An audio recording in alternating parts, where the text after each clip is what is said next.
अस्सलाम वालेकुम मैं social media family, this is me लारे बभासी और आप देख रहे हैं सिन टीचिंग। उम्मीद है आप सब खैरियत से होंगे पहले की तरह।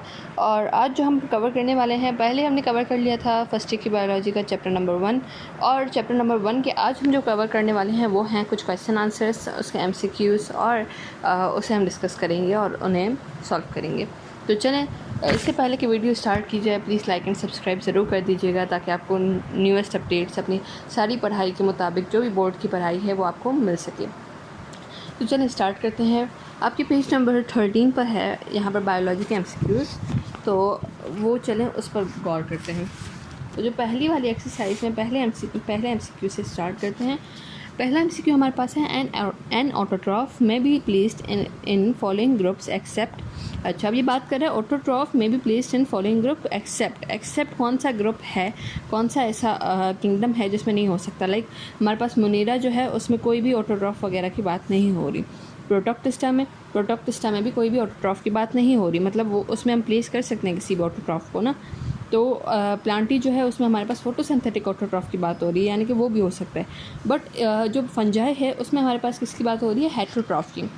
तो हम कभी भी हेट्रोट्रॉफ वाले ग्रुप में नहीं प्लेस कर सकते। तो ये पूछ रहा है कि कौन सा ऐसा ग्रुप है जिसमें हम ऑटोट्रॉफ को नहीं प्लेस कर सकते, तो वो हमारे पास कहलाएगा फंजाई में हम नहीं प्लेस कर सकते। ठीक है, अब सेकंड की बात करते हैं। सेकंड हमारे पास है मलेरिया इज कॉज्ड बाय। हमारे पास 4 ऑप्शंस हैं यहाँ पर, वायरस, बैक्टीरिया, फंजाई और प्लाज्मोडियम। अभी आप जैसे आप बायोलॉजिकल प्रॉब्लम वाला सॉल्व करेंगे तो वहाँ पर हमारे पास एग्जांपल में दिया हुआ है प्लाज्मोडियम। तो malaria is caused by Plasmodium. ठीक है, प्लाज्मोडियम क्या होता है, मॉस्किटो की स्लावा में होता है जो कि इंटर हो जाता है ह्यूमन बॉडी में। ये भी आप आगे जाकर पढ़ेंगे, इसका पूरा लाइफ साइकिल आप डिस्कस करेंगे आगे जो हमारे पास आगे हैं चैप्टर्स वगैरह, उसमें आपने ये डिस्कस करना है, उसमें ये सारा समझना है। तो वापस पॉइंट पर आते हैं। तो malaria is caused by plasmodium होता है। All of the following are natural cloning except होता है डाइजाइगोटिक ट्विंस। डाई मीन्स दो ज़ाइगोटिक मीन्स दो ज़ाइगोट, ट्विंस मीन्स ट्विंस। तो दो जो अलग अलग ज़ाइगोट से होते हैं वो नहीं हो सकते ट्विंस। ठीक है, वो नेचुरल क्लोनिंग के नहीं होती। अब हम 4th MCQ पर आते हैं जो कि पेनिसिलिन वॉज डिस्कवर्ड बाय। अब पेनिसिलिन जो थी वो पहली एंटीबायोटिक थी जो कि डिस्कवर की थी फ्लेमिंग, फ्लोरे और चेन ने। अब यहाँ पर हमारे पास ना ही फ्लोरे का नाम दिया हुआ है ना चेन का, तो हम यहाँ पर फ्लेमिंग को ही टिक करेंगे। अगर यहाँ पर हमारे पास फ्लेमिंग नहीं होता, फ्लोरे होता, यहाँ पर चेन होता, तो हम उन्हें टिक करते। ठीक है, रॉबर्ट ब्राउन ने तो वो न्यूक्लियस डिस्कवर किया था, न्यूक्लियस के बारे में स्टडी वगैरह बताई थी। चलें आगे बढ़ते हैं 5th वाले की। तो 5th वाले की और तो 5th वाला जो है उसमें हम पूछ रहे हैं microorganisms are studied at the disciplines of parasitology, marine biology, microbiology या ह्यूमन बायोलॉजी। अब नाम से पता चल रहा है माइक्रो ऑर्गेनिजम्स की स्टडी होती है माइक्रोबायोलॉजी में। ठीक है, अब बात करते हैं 6th MCQ की, जो हमारे पास हाइड्रोपोनिक्स है। Hydroponics is the science of growing terrestrial plants in. अब यहाँ पर मैंने आपको, जब मैं अपने पहले लेक्चर में मैंने आपको समझाया था हाइड्रोपोनिक्स के बारे में, तो मैंने ये भी बताया था कि वो किस तरह के सोल्यूशन में वो पाया जाता है या किस तरह के सोल्यूशन में उसे ग्रो किया जाता है। तो वो ना ही लेबॉरेटरी थी, ना ही वो डेजर्ट था, ना ही लेक थी। वो क्या था, एरेटेड सोल्यूशन था। एरेटेड सोल्यूशन की मदद से वो वहाँ पर ग्रो करते हैं, बैरन लैंड में भी, और अच्छे से ग्रो करते हैं। तो चलें आगे बढ़ते हैं। ये हमारे पास 6 MCQs हो गए हैं। अब 7th MCQ के और चलते हैं। 7th हमारे पास है industrialisation and over population has increased. अच्छा, अब मुझे ये बताएं, जब ज़्यादा पॉपुलेशन हो जाती है, ज़्यादा मतलब एक जगह पर आप देखें, यहाँ पर पाकिस्तान में कितनी ज़्यादा पॉपुलेशन हो गई है ना। इवन अगर वर्ल्ड वाइड आप बात करें तो पूरी दुनिया में कितनी ज़्यादा पॉपुलेशन हो गई है। तो जितनी ज़्यादा पॉपुलेशन हो गई, जितने ज़्यादा लोग हैं, उतनी ज़्यादा अकोमोडेट्स चाहिए हमें, उतनी ज़्यादा हमें चीज़ें चाहिए। जैसे हमारे पास वुड वगैरह हो गए, जैसे हमारे पास दूसरी भी सारी फर्नीचर वगैरह जो भी चीज़ें आ जाती हैं तो वो इसमें आ जाती हैं। तो वंस आप वुड को काटोगे और जो भी फैक्ट्रीज़ वगैरह का धुआं और पॉल्यूशन वगैरह निकलता है, तो इससे हमें ये पता चलता है कि इंडस्ट्रियलाइजेशन, जितनी इंडस्ट्रीज़ बढ़ेंगी, जितना इंडस्ट्रियलाइजेशन एंड ओवर पॉपुलेशन होगी, इंक्रीज़ होगी, उतना ज़्यादा क्या बढ़ेगा, पॉल्यूशन बढ़ेगी। ठीक है, उतना ज़्यादा हमारे पास पॉल्यूशन बढ़ता है। अब हम बात करते हैं हमारे पास 8th MCQ की, जो है different communities group together to form तो जब मैंने आपको समझाया था ये टॉपिक कम्युनिटीज़ वाला, यानी कि वो लेवल्स ऑफ बायोलॉजिकल ऑर्गेनाइजेशन वाला, तो मैंने उसमें आपको ये भी समझाया था कि क्या जैसे सब एटॉमिक पार्टिकल्स मिलकर एटम बनाते हैं, फिर एटम मॉलिक्यूल्स बनाते हैं, तो इसमें मैंने आपको ये भी बताया था कि कम्युनिटीज़ जो हैं वो ग्रुप टुगेदर होकर क्या बनाती हैं, इकोसिस्टम। ठीक है, कम्युनिटीज़ बनाती हैं इकोसिस्टम। अब बात करते हैं हमारे पास 9th MCQ की, जो है life emerges at the level of cell. अच्छा, ये हमने पढ़ा था सेल इज़ द बेसिक हमारे पास हमने ये भी पढ़ा था कि basic structural and functional unit है हमारी लाइफ का, वो होता है सेल। ठीक है, सेल के अलावा कोई भी लाइफ, कोई भी ऑर्गेनिज्म नहीं होता। ठीक है, तो life emerges at the level of cell. ना ही एटम है हमारे पास, ना ही हमारे पास ऑर्गेनल है, ना ही वाटर है। अब बात करते हैं crop rotation is one of the effective method of to eradicate. ठीक है, तो ये इरेडिकेट करता है, ये ख़त्म करता है डिजीज़ को। ठीक है, crop rotation is one of the effective methods to eradicate disease. ठीक है, ना ही पैरासाइट्स की बात हो रही है, ना ही प्रेडेटर्स की, ना ही हमारे पास बात हो रही है बैक्टीरिया की। तो ये हमने MCQ सारे सॉल्व कर दिए, ये हमारे 10 MCQs हो गए। अब हम बात करते हैं क्वेश्चन आंसर्स की। आपके पास डिटेल्ड क्वेश्चन आंसर्स होते हैं, डिटेल्ड जो आंसर्स होते हैं वो आपके पास आते हैं सेक्शन C में। तो सेक्शन C वाले क्वेश्चंस को पहले देख लेते हैं। अच्छा, सेक्शन C वाले में आपको ये ज़रूर देखना है कि वंस आप किसी क्वेश्चन को देख रहे हो तो वो सेक्शन C में आ रहा है, तो आपको उसे स्टार्टिंग से स्टार्ट करना होगा। वंस जैसे हम बात करते हैं, वो आपसे पूछ रहा है किंगडम्स के बारे में, तो आप अगर आपसे पूछ रहा है लाइक किंगडम प्लांटी के बारे में, सिर्फ किंगडम प्लांटी के बारे में आपसे पूछ रहा है, वो भी सेक्शन C में, तो आपने स्टार्ट करना है किंगडम से कि कितने किंगडम में क्लासिफाई किया हुआ है, किसने किया था वगैरह, और सारी उसकी डेफिनेशंस लिखकर फिर आपने आना है किंगडम प्लांटी पर। तो इस वजह से आपका जो आंसर होगा ना वो प्रोलॉन्ग हो जाएगा और अच्छा लगेगा। ये सिर्फ छोटा सा लिखने से कुछ नहीं होगा। ठीक है, अब बात करते हैं हम क्वेश्चन नंबर 1 की, जो कि डिटेल्ड आंसर में है हमारे पास। उसमें है explain the levels of organisation of life. ठीक है, ये मैंने आपको समझाया था और इसकी पिक आपको विजिबल होगी, ये आप देख लें। ये बहुत इजीली हमने समझ भी लिया था, और जिसने वो लेक्चर नहीं देखा प्लीज़ पीछे जाकर वो लेक्चर ज़रूर देख लीजिएगा मेरा। चैप्टर 1 मैंने एक ही लेक्चर में पूरा कंप्लीट किया था, तो उसमें हमारे पास levels of organisation of life भी है। तो ये आप देख लें ये दोनों पिक्स। तो ये नोट्स से वैसे मैंने खींची हैं, तो नोट्स वगैरह से मैंने खुद नोट्स बनाए थे। तो ये levels of organisation of life आप वहाँ से देख सकते हैं, और ये एज आंसर आप डाल सकते हैं। अब आते हैं क्वेश्चन नंबर 2 पर, जो है how antibiotics and vaccines contribute to health. अच्छा, अब ये आपसे देखो, ये सेक्शन C में आपसे पूछ रहा है एंटीबायोटिक्स एंड वैक्सीन्स, इसके बारे में तो आपको ज़्यादा बताना होगा। वंस ये आपको सेक्शन C में पूछ रहा है, ये ज़्यादा मार्क्स का क्वेश्चन होता है, तो आपको ज़्यादा बताना होगा। Like you have to start with welfare. तो आपने ये स्टार्ट करना है कि भाई बायोलॉजी कैसे वेलफेयर में हेल्प करती है, and that this and that. फिर आप ये बताएंगे कि इम्यूनाइजेशन, वैक्सीनेशन, फिर एंटीबायोटिक्स पर थोड़ा बहुत ऐड भी कर देंगे। ये पिक्स आपको विजिबल होंगी, ये आप देख लें, इसका स्क्रीनशॉट निकालना चाहें निकाल दें।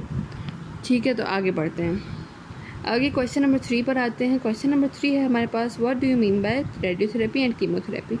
अब ये एक ही टॉपिक से हमारे पास 3 क्वेश्चन आए हुए हैं यहाँ पर। ये हमारे पास टॉपिक क्या था, applications of biology for the welfare of Mankind. उसमें से हमारे पास 2 क्वेश्चन इसके निकाले हुए हैं, जिसमें एंटीबायोटिक्स एंड वैक्सीन्स आ गए पहले क्वेश्चन नंबर 2 में। अब क्वेश्चन नंबर 3 में हमारे पास क्या है, रेडियोथेरेपी एंड कीमोथेरेपी। ये भी मैंने आपको समझाया था, पिक्स आपके पास विजिबल होंगी, ये आप देख लें।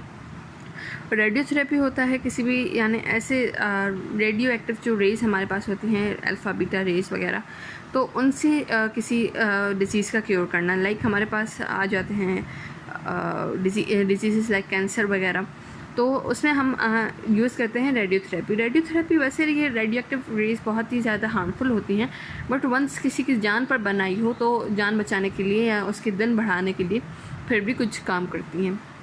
अब कीमोथेरेपी भी ऐसी ही है, मगर कीमोथेरेपी में हमारे पास रेडियो एक्टिव रेज की बात नहीं होती, हमारे पास बात होती है केमिकल्स की। तो केमिकल्स से जो ट्रीटमेंट किया जाए, थेरेपी मीन्स ट्रीटमेंट, ठीक है।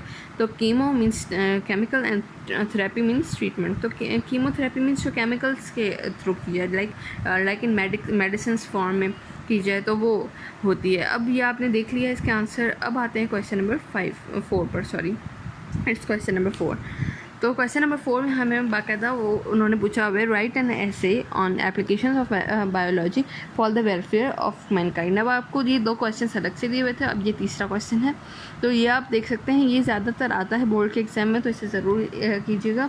ये सिंपली आप ऐसा लिख सकते हैं, एप्लीकेशन से पहले आप ये लिखेंगे कि बायोलॉजी है क्या, बायोलॉजी क्या है, वो किस तरह से हेल्प करती है, एंड दिस एंड दैट आप इसमें ये ऐड कर सकते हो, जैसे इम्यूनाइजेशन, वैक्सीनेशन, और हमारे पास आ जाते हैं एंटीबायोटिक्स आ जाती है, क्लोनिंग आ जाती है हमारे पास, एंड हमारे पास कीमोथेरेपी, रेडियोथेरेपी वगैरह आ जाते हैं, तो ये भी आप ऐड कर सकते हैं। अब आते हैं हम शॉर्ट आंसर्स पर। तो शॉर्ट आंसर्स में आप देख सकते हैं कि हमारे पास क्वेश्चन नंबर 1 है, 2 है, 3 है एंड 4 है। इसमें भी 4 क्वेश्चन हैं। क्वेश्चन नंबर 1 हमसे पूछ रहा है बायोलॉजिकल मेथड का। बायोलॉजिकल मेथड भी मैं आपको समझा चुकी हूँ। उसमें क्या होता है, कोई भी बायोलॉजिकल प्रॉब्लम होती है जिसका सोल्यूशन जो साइंटिस्ट वगैरह निकालते हैं, तो वो एक स्पेसिफिक मेथड होता है। जैसे आप कोई भी प्रॉब्लम सॉल्व करते हो मैथमेटिक्स की या फिज़िक्स की, तो उसका एक स्पेसिफिक फार्मूला आपको गिवन होता है जिस पर अप्लाई कर आप उसकी ढूंढते हो, वैल्यूज़ वगैरह निकालते हो। बट वैसे ही आपको बायोलॉजी में किसी भी बायोलॉजिकल प्रॉब्लम का अगर सोल्यूशन निकालना हो तो वो बायोलॉजिकल मेथड से किया जाता है। बायोलॉजिकल मेथड में हमारे पास स्पेसिफिक मेथड्स होते हैं, like observation, data collection and everything. ये मैं पहले लेक्चर में समझा चुकी हूँ, ये आपको पिक्स विजिबल होंगी, आप देख लें। बायोलॉजिकल मेथड मैंने पहले समझा दिया था और सारे टॉपिक्स वैसे कवर करवा चुकी हूँ। अब क्वेश्चन नंबर 2 पर आते हैं हम, जो है हमारे पास, what do you understand by hydroponics. Hydroponics भी मैं कवर करा चुकी हूँ। Hydro means water and ponics means work. तो जो पानी की मदद से, यानी जो भी एरेटेड सॉल्यूशन में हमारे पास प्लांट्स वगैरह ग्रो करवाए जाते हैं, लाइक कुछ ज़मीन ऐसी होती हैं जो फर्टाइल नहीं होती, जो जिनमें कुछ मिनरल्स एब्सेंट होते हैं, जो कि मिनरल्स प्लांट की ग्रोथ के लिए ज़रूरी होते हैं, तो वहाँ पर प्लांट्स नहीं उगते, वहाँ पर कोई भी ट्रीज़ वगैरह प्लांट्स उगने का कोई नाम ही नहीं होता, तो उन्हें हम कहते हैं बैरन लैंड। तो बैरन लैंड पर कल्टीवेट करना, या फिर जो ऐसे ही फर्टाइल लैंड है उस पर जो है ज़्यादा अमाउंट में हमारे पास प्लांट्स वगैरह की प्रोड्यूस करवाना, that is known as hydroponics. इस टेक्निक को हम कहते हैं हाइड्रोपोनिक्स, जो कि अभी लेटेस्ट टेक्निक है। अब हम बात करते हैं क्वेश्चन नंबर 3 की, व्हाट इज़ 5 किंगडम सिस्टम। अब ये जो शॉर्ट आंसर्स हैं उसमें भले आप छोटा भी लिख सकते हैं, मतलब अगर मसलन ये आपसे क्वेश्चन नंबर 1 में पूछ रहा है बायोलॉजिकल मेथड की, तो बायोलॉजिकल मेथड में आपने सारा, भले आप एग्जांपल के साथ ना लिखें, आपने बस उसका हेडिंग्स वगैरह देनी है। जैसे हमारे पास देयर आर 5 यहाँ पर वैसे तो हमारे पास 8 स्टेप्स हैं, तो आप लिख सकते हैं there are 8 steps of biological method, और फिर हम उसके नाम लिख देंगे 1 बाय 1। तो उसके बाद आप जब लास्ट ख़त्म हो जाएगा, फिर आपने, अगर आपके पास टाइम हो एग्ज़ाम में, तो आप ये लिख सकते हैं कि उसमें आपने कुछ डेफिनेशंस वगैरह ऐड कर दी, लाइक ऑब्जर्वेशन क्या है, डेटा कलेक्शन क्या है, तो उसकी डेफिनेशंस वगैरह लिखती, स्लाइड्स आपको विजिबल होंगी, वो आप देख लें।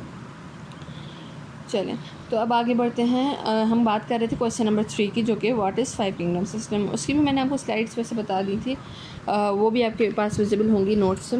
तो व्हाट आर 5 किंगडम सिस्टम। वो 5 किंगडम सिस्टम क्या होता है, हमारे पास जो विटेकर था उसने 5 किंगडम सिस्टम में क्लासीफाई किया था ऑर्गेनिजम्स को। क्या था कि पहले के ज़माने में हमारे पास 2 किंगडम होते थे, यानी किंगडम एनिमल का होता था और एक होता था प्लांट्स का। तो उसमें जो है इतने ज़्यादा ऑर्गेनिजम्स हो गए थे, जैसे यूग्लिना, पैरामीशियम और प्लाज्मोडियम वगैरह, तो क्लाइमाइडोमोनास, तो ये जो है वैसे उसमें क्लासिफाई नहीं की जा रहे थे, यानी कि उन्हें स्टडी करने में बहुत ज़्यादा मुश्किल हो रही थी, पेश आ रही थी। तो उन्होंने क्या किया कि उसे 5 किंगडम सिस्टम में डिवाइड किया, यानी 5 किंगडम्स में उनकी सब हेडिंग्स वगैरह रखकर फिर उन्हें सारे ऑर्गेनिजम्स को उन्होंने उसमें डिवाइड किया। वैसे तो बहुत सारे किंगडम सिस्टम बने थे, जो कि आप आगे जाकर पढ़ेंगे अपने चैप्टर्स में। तो इसमें क्या होता है कि बहुत सारे बने थे, बट जो हम यूज़ कर रहे हैं वो विटेकर वाली थी, जो कि फिर मॉडिफाई भी की गई थी। अब बात करते हैं क्वेश्चन नंबर 4 की, जो है एंटीबायोटिक्स। एंटीबायोटिक्स हमने ये पहले भी पढ़ा था। Anti means against and biotics means bacteria. तो एंटीबायोटिक्स मीन्स जो वो मेडिसिन, वो चीज़ें जो कि अगेंस्ट हो बैक्टीरिया के, यानी वो बैक्टीरिया को किल करने में हेल्प करें, तो एंटीबायोटिक्स ये कहलाती हैं। अब बात करते हैं शॉर्ट आंसर्स की। शॉर्ट आंसर्स हमारे पास, write short answers of the following questions. इसमें आप एज ए डेफिनेशन भी लिख सकते हो। बायोलॉजी बहुत ईजी है, it is the study of life, ठीक है, तो आप इसे बढ़ा भी सकते हो, एक्सटेंड भी कर सकते हो। Once it comes in short answers, तो आपको यह आना चाहिए कि एक्सटेंड कैसे किया जाता है आंसर्स को। लाइक आपसे बायोलॉजी का पूछ रहा है, आप बायोलॉजी की बहुत सारी ब्रांचेस हैं, उसका भी डिस्कस कर सकते हो और उसका लाइक ऐसे एक्सटेंड किया जाता है, प्रोलॉन्ग किया जाता है अपने आंसर को। अब बात करते हैं सेकंड वाला है हमारे पास बायोटेक्नोलॉजी। वो आपको विजिबल होगा स्क्रीन में, बायोटेक्नोलॉजी और फिर पैरासिटोलॉजी। बायोटेक्नोलॉजी टेक्निक्स होती हैं जो कि हमारे पास बायोलॉजिकल प्रॉब्लम या कोई भी ऐसा प्रॉब्लम आता है तो उसे सॉल्व करने में हेल्प करती हैं। और जो